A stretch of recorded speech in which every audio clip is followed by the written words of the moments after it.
Согласно данным, в Казахстане в сельских школах учатся 160 тысяч детей шестиклассников. Среди них есть умные, невероятно способные ребята. Но в то же время не у каждого есть возможность учиться в лучших школах страны. Проект «Манбала» – одна из ключевых инициатив Елюмета. Каждый год тысячи детей проходят сложный отбор. Онлайн-тесты, задания по логике, задания по пространственному мышлению, задания по математике и естествознанию, казахский, русский и английский язык. Лучшие из лучших получат доступ к элитному образованию. Специализированные школы Дарын, РФМШ, Бөлім инновация лицей. И сегодня мы расскажем историю 3 ребят. Они не знают друг друга, но их объединяет одно – трудолюбие, упорство и вера.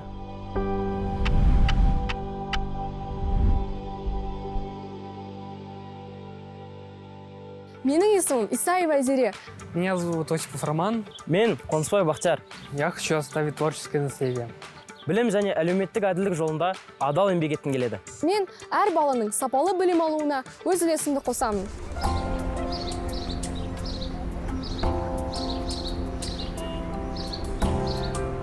Маған РФМШ-ға түскенімді білгенде, мен прям өте қатты қуанышты болдым. Онда мен сөздермен жеткізе алмаймын. Мен кішкентай кезімнен всегда андай бәсекелестікке толы, білімге толы андай қоғамда оқығым келген. Себебі бірінші мектебімде ондай мүмкіндіктер болмады. Осы мектеп маған менің болашағыма есік ашты деп ойлаймын. Себебі әрқайсымыз білгендей, РФМШ өте мықты мектеп, и осы мектепте оқу деген өте қиын. Алайда біздің осы барлық қиындықтар шындалады деп ойлаймын. Себебі осы мектептің әр түлегі жауапкершілікті болып өседі, өте төзімділікті, андай мықты адам болып шығады. Ең бірінші сабақ алгебра сабағы болды. Мен өзімнің білімімде әрқашанда сенімді болатынмын, потому что алгебра мен үшін өте қызықты пән болды. И мен ойлағам, қазір мұғалім бір сұрақ қойса, мен сразу жауап беремін. Алайда барлығы басқаша болды. 2020 жылы пандемия кезі уақыты болатын. Ол кезде 7-ші сыныпқа келіп түскенде жасқанша, кішкентай нәзік, көп үрей бар көзінде, сондай кішкентай қыз бала болса, қазір әрине ол өзін-өзі өте сенімді, өз-өзіне мықты оқушы, оқу озаты, және кім болатын білетін, және өзінің өмірге қойған мақсаттары қандай екенін, мақсат қоя білетін мықты тұлға деп ойлаймын. 7-ші сыныпта бұл балалардың бәрі үйде отырып оқыды. Біз Google Meetпен сабақ өтетін ол көзде, мектепке ешкім келген жоқ. Әрине үйде отырып оқу, оның сапасы бір бөлек. Енді 8-ші сыныпта бұлар мектепке келіп, нағыз осы республикалық физмат мектебінің системасына кірген кезде бәр балаға қиын болады. Мықты дайындықпен келген қаланың балаларына қиын болады. Енді оның жанында ауылдан келіп отырған дайындықсыз балаға әрине бұл жерде сөзсіз өте қиын болды. Екі есе қиын деп айтуға болады. Сол кезде осы 1000 баладан келген жаңағы балаларға ерекше салмақ түсті. Моральды түрде және академиялық білім жағынан да салмақ түсті. Сонда бұлар өте көмекке, қолдауға мұқтаж болды бұл балалар. Мои одноклассники решали задачи с такой скоростью, с которой я не могла ничего поделать. Мы прям очень быстро решали задачи. Я поняла, насколько они умные, насколько они эрудированные.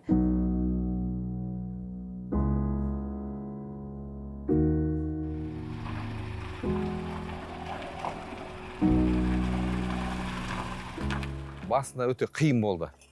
Қызымыз қиналды, келеді, жылайды. Өйткені өрде енді дайындалған балалар ғой негізі. Дайындалған болғаннан кейін, бүгін ақырын әйтеуір үйдегі ақылымызды айттық. Балам, ол деген қиыншылық бәрінде болады. Оқу, ол білім, ілім деген өте жақсы. Содан жаңағы енді ауылда өзіңіз білесіздер, тұрғын болғаннан кейін бұяқтандай бәрі өз еңбегімізден, өз күшімізден тапқаннан кейін бір мамасы айтты, енді күшімізді салайық.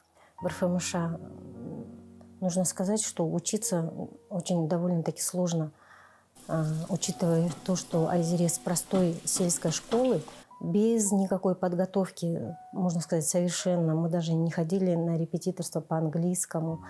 И вот она туда попала, было очень трудно. Ну, конечно, немножко были тревоги, интернат, мы все с чемоданами ее отвезли. Все там очень хорошо, все прям супер, посмотрели школу, шкафчики, ну все как в зарубежных школах, можно сказать.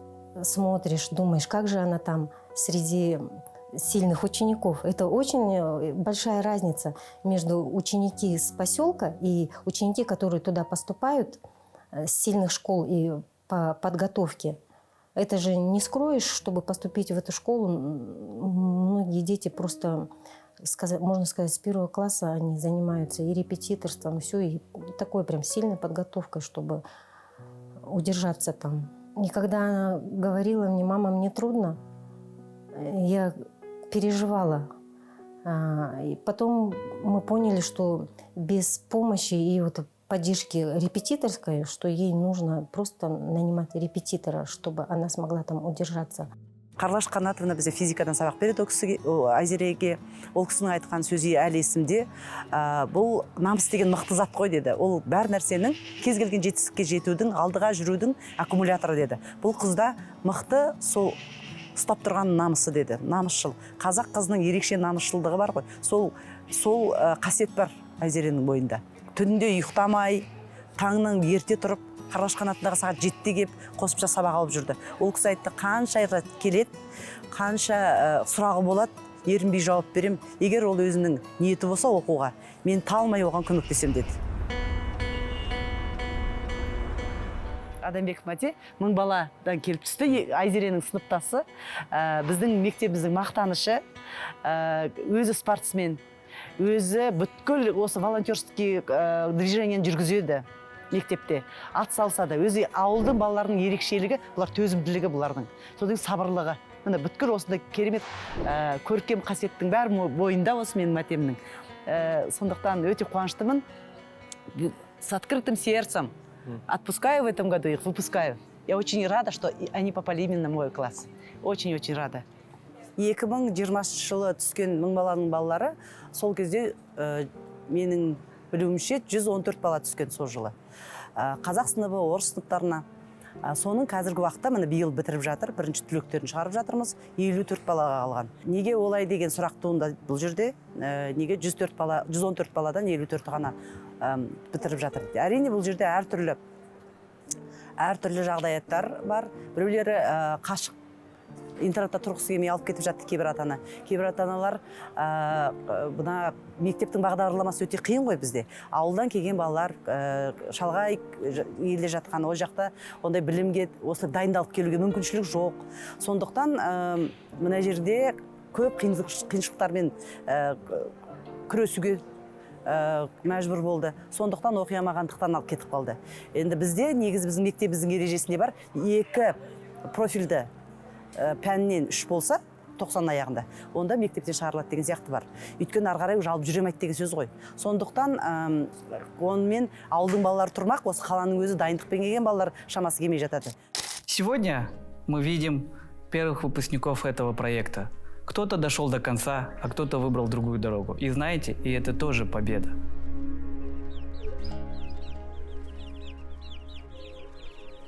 Когда Рома прошел в Манбала, это было что-то с чем-то. Это первый такой опыт на всю страну. Он еще попал там в 1000, и он в 1000 был 300 с лишним по счету, то есть 303. И то есть это прям большая для нас гордость. Радовались не только мы, но и все село. Многие были против, даже из наших родственников. Все говорили, куда вы ребенка маленького отправляете. То есть это 7 класс, он перешел туда учиться, это сложно. Но мы с папой, не смотря и не слушая никого и ни на что, мы его отпустили. У него такая черта, у меня же 3 сына получается и дочь. Вот как бы среднего сына и младшего сына надо просить помогать. А он всегда приходит и говорит: папа, тебе чем-нибудь помочь? Вот это вот прям всегда. То он сам подходит, его не надо просить: папа, тебе надо чем-то помочь. Ну, это прям приятно всегда. То есть не надо просить, он сам приходит и говорю: нет, спасибо, если надо будет, я позову. Вот это всегда очень прикольно, приятно. У меня такая черта есть. Вот мне нравится, это прям запало, если честно, прям так. Мотивирует семья, да, скажем так, и дети, чтобы они могли исполнить все свои мечты. Ну и все ради детей. После прохождения в Мынбала появилась такая большая возможность поступить в школу для одаренных детей. И мы ею, конечно же, сразу воспользовались. Нам помогла бывшая директор нашей школы Ефремовской, это Щус Светлана Геннадьевна. Мы выпускаем своих детей и можем увидеть то, что мы вложили в них, только спустя многие годы. На сегодняшний день, да, наш Рома, он единственный, наша первая ласточка, и на сегодняшний день он единственный, кто прошел через этот проект Мынбала и учится в специализированной школе и получает именно те знания, которые ему были очень нужны и важны. Рома, да, у него вот своя вот эта вот цель – быть геймдизайнером. Поначалу мне было сложно это принять, но я с ним не ругалась, то есть я не хотела, чтобы там он услышал меня. Я просто это переварила, и теперь только желаю ему удачи, потому что у каждого своя цель в жизни, у него есть своя цель. Потрясающий проект, очень уникальный Мынбала. Он дает возможность каждому ребенку, независимо от его происхождения, независимо от его материального положения. У каждого ребенка есть шанс, возможность испытать себя, возможность проявить себя и изменить в своей судьбе что-то к лучшему. А если этот проект будет продолжать свою работу, это будет замечательно. Чем дольше этот проект будет существовать, тем большее количество детей получит такую возможность выйти из маленького села, в большой мир.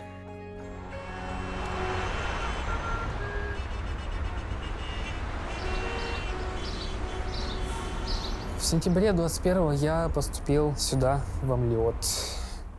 Первое время это было трудновато, как сама жизнь в интернате, то, что чуть-чуть более самостоятельность надо проявлять. Особенно, когда мне было 13 тогда лет. Это было непривычно. До того я жил с родителями обычно, вот ел их еду, приходил домой, недалеко это было. А сейчас мне приходится по выходным приезжать из города в деревню.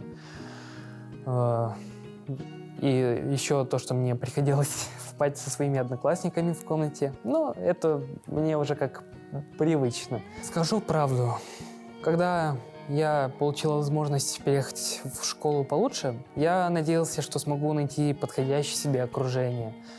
И по характеру, по привычкам и в целом по уровню интеллектуального развития.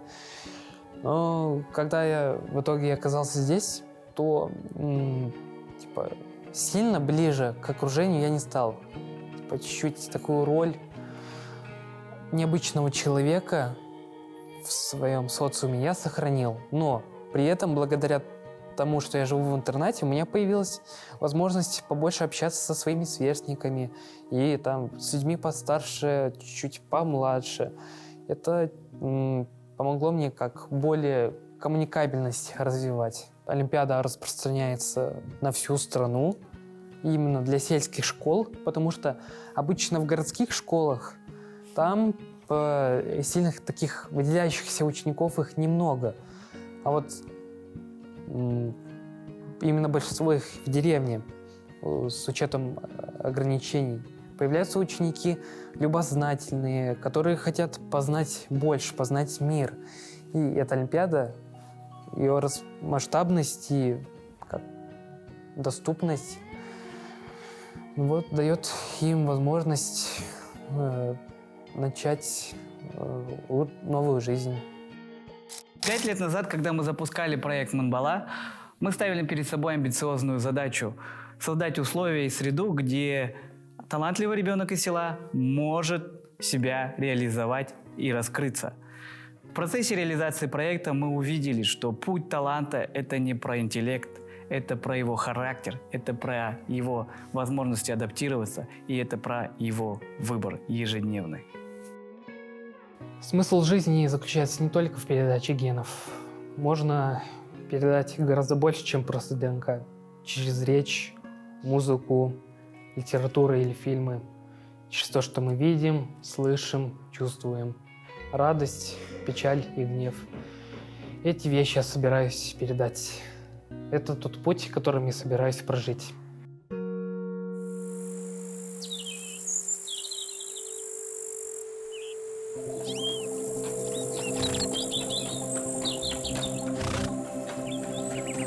Сағынасың балам, сол. Уайымдайсың, тамағын ішті ме, оқуы қалай болып жатыр. Бірақ қазір енді телефон барлығы бар, аудио, видео звонокпен хабарласып. Біз осы келдік, 2009 мамыр айында келдім. Жолдасым қыркүйек айында жұмысқа мұғалім болып орналасты. Сол кезде телевизордан көретінбіз елбасы Нұрсұлтан Назарбаев дипломмен ауылға деген бағдарламамыз бар. Соған біз мағына берген жоқпыз. Жолдасым мұғалім болып орналасқаннан кейін ол осы бағдарламамен жастарға үй береді екен. Ең төменгі бағамен көмек ретінде. Подъемный дегендері бар. Сонымен үйді алдық. Сол қазір осы Лабанов ауылында тұрып жатырмыз. Туған жерім Әлжан ауылы, осы жерден алыс емес. Сондай бағдарламалар, әлі ол бағдарлама істеп жатыр жастарға. Өте көмек ретінде ғой. Елдің болашағы.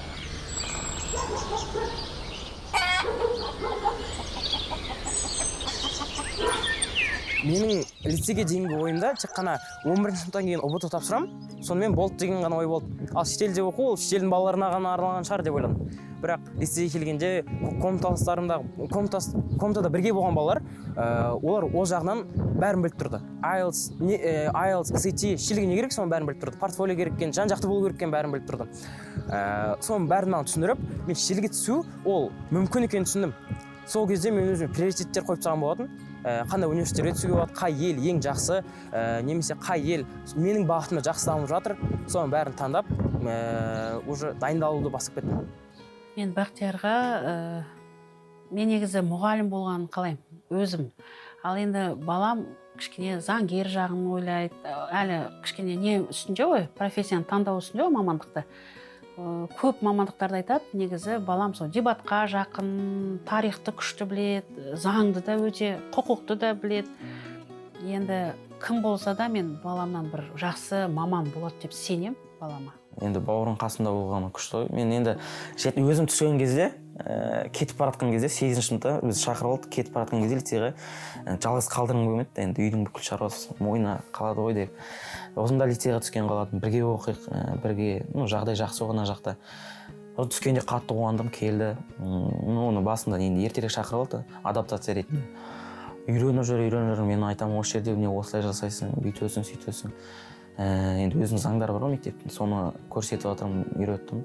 Әрине алға қойған мақсаттарымыз көп. Ол әрине сапалы білім алу. Ол білімімізді шетелде алсақ та, оны Қазақстанға алып келу. Қазақстанда шетел стажировкаларды өтіп, осы стажировкада үйренген практикалық заттарды осы Қазақстанда әрі қарай дамыту.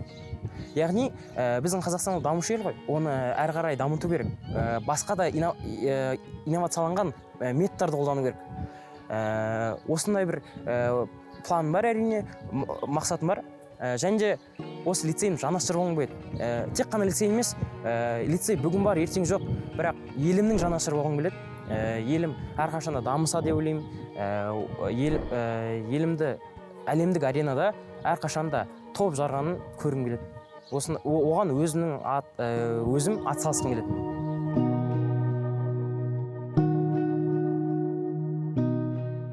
Құрметті менің ұлым Бақтияр, алтыным менің. Әкең екеміз, біз сені әрдайым қолдаймыз.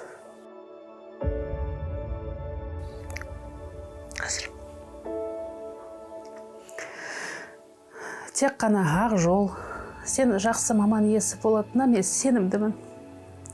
Арттағы мынау ағаң, бауырың, інің, әке-шешең аман болып, осылай тек қана сендердің қызықтарында көрейік. Болашағың жарқын болсын. Әкең екеуміз біз сендерді тек қана алға жетелейміз. Ештеңеден қорықпаңдар. Мен саған қызым сенем. Өйткені мен сені осы дүниеге келгелі бері әр ата-ана өз баласын байқайды ғой.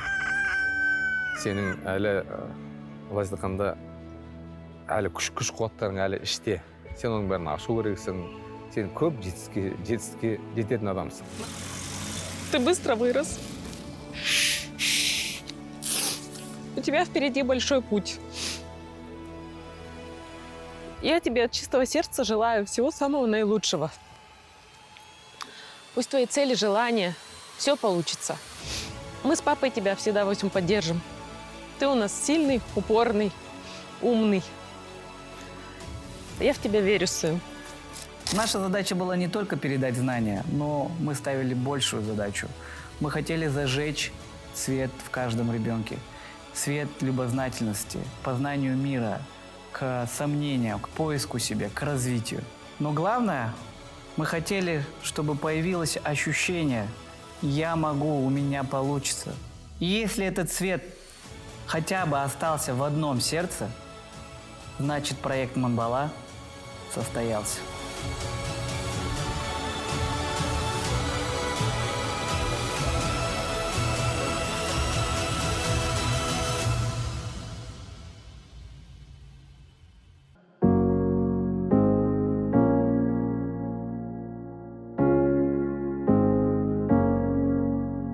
Сенде өзгеше бөлек бір ғажап әлем бар, көре алмауы мүмкін адамдар. Сенің жақсы адам екеніңе дәлел бар, жоғалмайды құны оның, әрқашан ашық болсын жолы.